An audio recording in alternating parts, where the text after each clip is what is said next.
오늘 말씀 보겠습니다. 오늘의 말씀은 호세아 2장 2절부터 13절까지의 말씀입니다. 우리 한 절씩 교독하겠습니다. 너희 어머니와 논쟁하고 논쟁하라. 그는 내 아내가 아니요 나는 그의 남편이 아니라. 그가 그의 얼굴에서 음란을 제하게 하고 그 유방 사이에서 음행을 제하게 하라.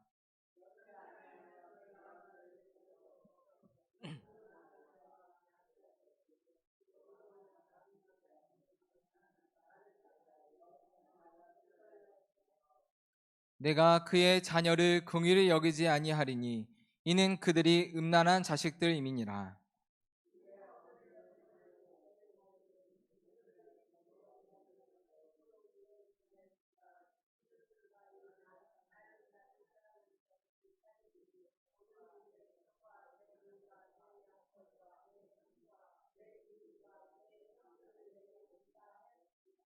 그러므로 내가 가시로 그 길을 막으며 담을 쌓아 그로 그 길을 찾지 못하게 하리니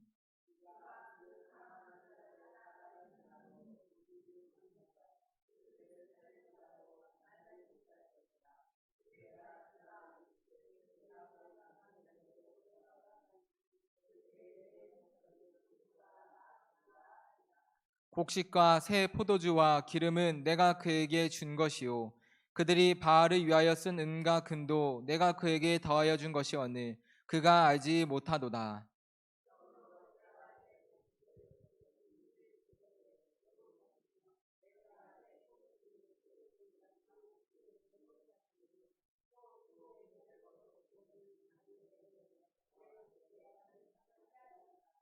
이제 내가 그 수치를 그 사랑하는 자의 눈앞에 드러내리니 그를 내 손에서 건져낼 사람이 없으리라.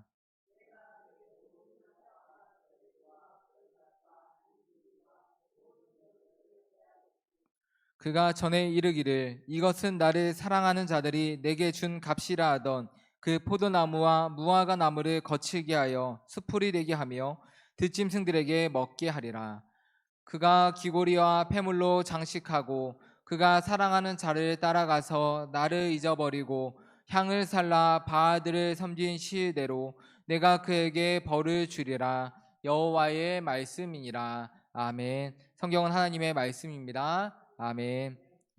호세아 선지자는 하나님의 명령에 따라 음란한 여인 고멜과 결혼하였습니다. 비록 하나님의 명에 따라 한 결혼이었지만 선지자는 이 여인을 진심으로 사랑했고 여러 명의 자녀들도 얻게 되었습니다. 근데 이 여인은 이와 같은 선지자의 사랑을 외면하고 계속해서 부정한 일, 곧 음행을 행하는 것입니다. 하나님께서 남편의 사랑에 만족하지 못하며 부정을 저지르는 여인을 선지자의 아내로 맡게 하신 것은 비록 바로 북이스라엘을 향한 하나님의 마음이 어떠한지를 알게 하시기 위함이었습니다. 오늘 본문 8절을 보게 되면 하나님은 이와 같이 말씀하십니다. 곡식과 새 포도주와 기름은 내가 그에게 준 것이요 그들이 바알을 위하여 쓴 은과 금도 내가 그에게 더하여 준 것이거늘 그가 알지 못하도다. 본문에 등장하고 있는 곡식, 새 포도주, 기름, 은, 금 등은 고대 시대의 풍요를 상징하던 품목들이었습니다. 특별히 호세아 선지자가 활동했던 시기는 여로보암 2세가 통치하고 있었는데 북왕국이 생겨난 이래 가장 큰 정치적, 경제적 부흥을 이루던 때였습니다. 주변 나라들을 공격하여 영토를 크게 확장했고 뿐만 아니라 활발한 무역을 통해서 큰 경제적 번영까지 이루던 시기였습니다. 근데 하나님께서는 오늘 선지자에게 무엇을 말씀하십니까? 그들이 누리고 있는 풍요가 하나님께서 그들에게 은혜로 주신 것이라고 말씀합니다. 하나님은 이스라엘을 사랑하셨고 이들에게 이와 같은 풍성한 은혜를 베풀어 주신 것입니다. 근데 이스라엘 백성들은 어떻게 하였습니까? 하나님께서 이처럼 큰 은혜를 주셨는데 그들이 알지 못하였다 하십니다. 백성들은 자신들이 누리고 있던 이 풍요가 하나님이 아닌 우상에게서 왔다 생각했고 하나님께서 주신 것들을 오히려 우상에게 갖다 바치며 그 앞에 감사하는 어리석은 일을 행하고 말았습니다. 이스라엘 백성들에게는 하나님에 대한 지식이 없었습니다. 하나님께서 나의 삶에 필요한 모든 것을 주셨는데 이들은 하나님께서 자신들에게 이러한 은혜를 베푸셨음을 알지 못했습니다. 이 하나님께서는 어떻게 행한다 말씀하십니까? 오늘 본문 9절 이하를 보게 되면 그러므로 내가 내 곡식을 그것이 익을 계절에 도로 찾으며 내가 새 포도주를 그것이 맛들 시기에 도로 찾으며 또 그들의 벌거벗은 몸을 가릴 내 양털과 내 삶을 빼앗으리라. 이제 내가 그 수치를 그 사랑하는 자의 눈앞에 드러내리니 그를 내 손에서 건져낼 사람이 없으리라 라고 말씀하십니다. 하나님께서는 백성들에게 주셨던 은혜들을 도로 되찾겠다 말씀하십니다. 본래 백성들에게 주셨던 것이 하나님의 소유였으니 취하시는 것도 하나님의 뜻대로 하실 수 있습니다. 하나님께서 은혜를 거두어 가시면 백성들은 자신들이 의지하던 것들에게 가서 도움을 요청할 것입니다. 풍요를 준다고 믿었던 바알에게 가서 도움을 청하고 또 자신들이 의지하던 나라와 사람들에게 가서 도움을 청할 것입니다. 그러나 말하지 못하고 듣지 못하는 우상들이 백성들의 어려움을 해결해 줄 리가 없습니다. 아무리 우상에게 가서 큰 소리로 도움을 청하고 많은 것을 갖다 바친다 해도 듣지도 보지도 말하지도 못하는 우상은 그 어떤 해결책도 줄 수 없는 것입니다. 나라와 사람도 마찬가지입니다. 당시 이스라엘은 강대국이었던 아수르와 애굽 사이를 오가며 힘 있는 나라들을 의지하는 모습을 보여주고 있었습니다.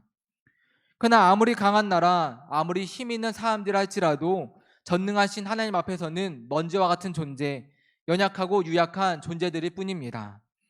하나님은 선언하십니다. 그를 내 손에서 건져낼 사람이 없으리라. 아무리 힘이 있고 강한 나라와 사람들을 의지하고 그들에게 도움을 요청할지라도 하나님이 행하신 일을 그 누구도 막을 수 없고 어떠한 도움도 줄 수 없다 말씀하십니다. 그렇다면 하나님이 떠나신 이들의 인생은 어떻게 되었습니까? 이스라엘 백성들은 하나님이 없이도 우리가 잘 살 수 있다라고 생각했을 것입니다. 하나님보다 저 우상들이 또 저 나라와 저 사람들이 나에게 더 큰 도움이 된다고 그들은 생각했습니다. 그러나 그것은 매우 큰 착각이었습니다. 하나님이 그들에게 주신 은혜를 거두시고 떠나시자 포도나무와 무화과로 가득했던 풍요로웠던 그들의 삶이 광야와 같이 메마르고 황폐하게 되어버리고 말았습니다. 기쁨과 감사로 가득했던 그들의 마음이 낙심과 절망으로 뒤덮여버리고 말았습니다. 이를 통해 우리는 무엇을 알 수 있습니까? 때로 우리는 행복의 기준을 물질에서 찾을 때가 있습니다. 세상 속에서 더 많은 것을 가지면 그것이 나를 행복으로 이끌어줄 것이라고 생각하는 것입니다. 그러나 세상의 물질은 아무리 움켜쥐어도 참된 만족과 행복을 주지 못합니다. 바다는 채워도 사람의 욕심은 못 채운다라는 말이 있듯이 아무리 많은 것을 가진다 할지라도 사람의 욕심은 채워지지 않기 때문에 그렇습니다. 여호수아 시대 이스라엘 백성들을 보게 되면 그들은 오직 하나님만을 섬기겠다고 굳게 결심했습니다. 근데 이러한 결단을 했던 백성들이 하나님을 떠나 우상을 숭배하는 백성들로 변하게 되었습니다. 그들은 왜 하나님을 섬기는 백성에서 우상을 섬기는 백성들이 되었습니까?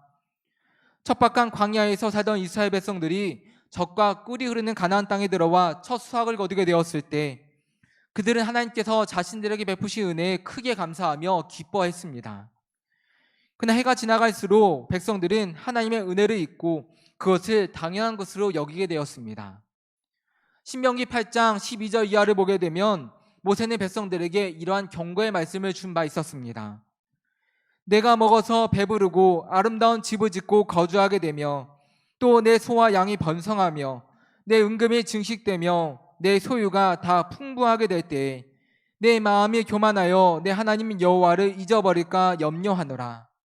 여호와는 너를 애굽 땅 종되었던 집에서 이끌어내시고 너를 인도하여 그 광대하고 위험한 광야 곧 불뱀과 전갈이 있고 물이 없는 간조한 땅을 지나게 하셨으며 또 너를 위하여 단단한 반석에서 물을 내셨으며 내 조상들도 알지 못하던 만나를 광야에서 내게 먹이셨나니 이는 다 너를 낮추시며 너를 시험하사 마침내 내게 복을 주려 하심이었느니라.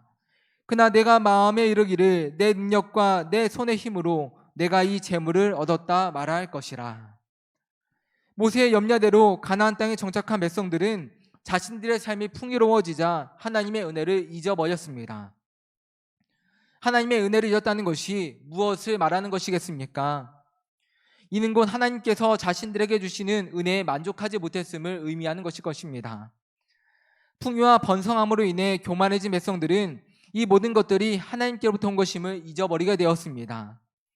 자신들의 끝없는 욕심을 채울 생각만 하며 풍요를 준다고 하는 바알이라는 우상을 찾아가 머리를 숙였던 것입니다. 하나님을 버리고 우상을 섬기던 백성들은 그 행복의 기준이 하나님이 아닌 물질에 있었습니다. 근데 오늘 하나님께서 무엇을 행하십니까? 그들의 행복의 원천인 물질을 거두어 가시겠다고 말씀하십니다. 오직 물질만을 바라보며 살아오던 백성들이 그 물질이 사라지니 어떻게 되었습니까? 황폐한 광야처럼 소망을 잃어버리게 되었고 낙심과 근심, 절망만이 가득한 삶을 살아가게 되었습니다. 하나님 오늘 이 말씀을 통해 우리에게 행복은 물질에서 나오는 것이 아님을 우리 가운데 말씀해 주십니다. 참된 행복은 세상 물질이 아닌 하나님께서 우리와 함께 하실 때 주어지는 것입니다. 사도 바울을 보게 되면 그도 한때는 세상의 좋은 것을 소유하며 그것을 행복의 기준으로 삼고 살던 사람이었지만 예수 그리스도를 만나고 변화되었고 이러한 고백을 하게 되었습니다. 빌립보서 4장 11절 이하의 말씀입니다. 내가 궁핍함으로 말하는 것이 아니니라.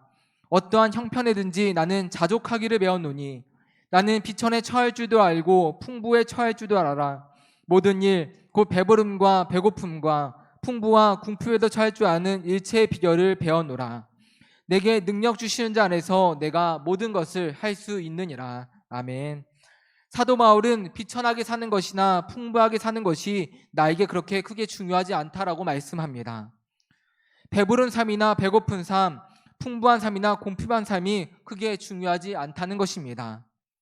세상 소유의 많고 적음이 중요하지 않은 이유는 바로 바울은 예수 그리스도를 소유하고 있기 때문이라고 말씀합니다. 바울은 주님께서 나에게 가장 좋은 것을 주시는 분이심을 확신하고 있었습니다. 우리 주님은 우리에게 무엇을 말씀하셨습니까? 떡을 달라 하는데 돌을 줄 부모가 없고 생선을 달라 하는데 위험한 뱀을 줄 부모는 없다라고 말씀하셨습니다. 세상의 부모도 자녀들에게는 좋은 것을 줄 아는데 하늘에 계신 너희 아버지께서 너희에게 좋은 것을 주시지 않겠느냐라고 말씀하셨습니다. 또 시편의 기자는 이렇게 고백하고 있습니다. 시편 103편 5절의 말씀입니다. 좋은 것으로 내 소원을 만족하게 하사 내 청춘을 독수리와 같이 새롭게 하시는도다. 하나님은 우리의 필요를 아시고 우리 인생에 가장 좋은 것을 주시는 분이십니다.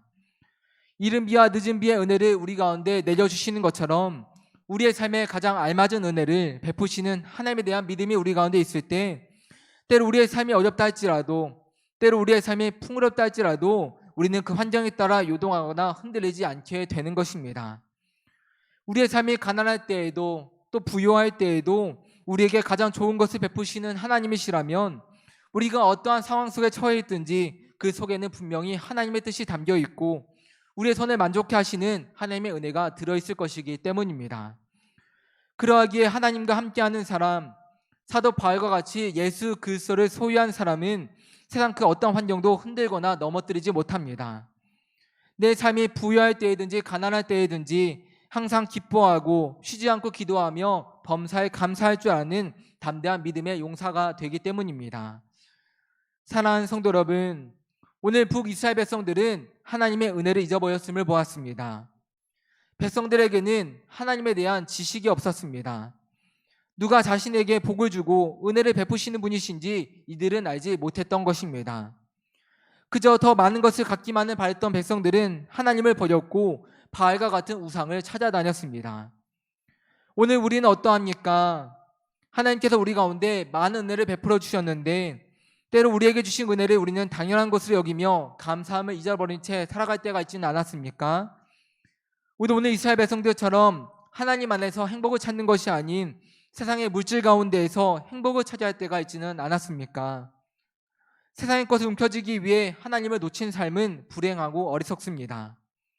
이스라엘 백성들이 내 힘으로 내 능력을 얻었다고 생각했던 모든 것은 사실 하나님께로부터 온 것이었습니다. 우리의 모든 것이 하나님의 소유이고 하나님께서 은혜를 베푸시지 않는다면 우리는 단 한순간도 살아갈 수 없는 연약한 피조물에 불과합니다.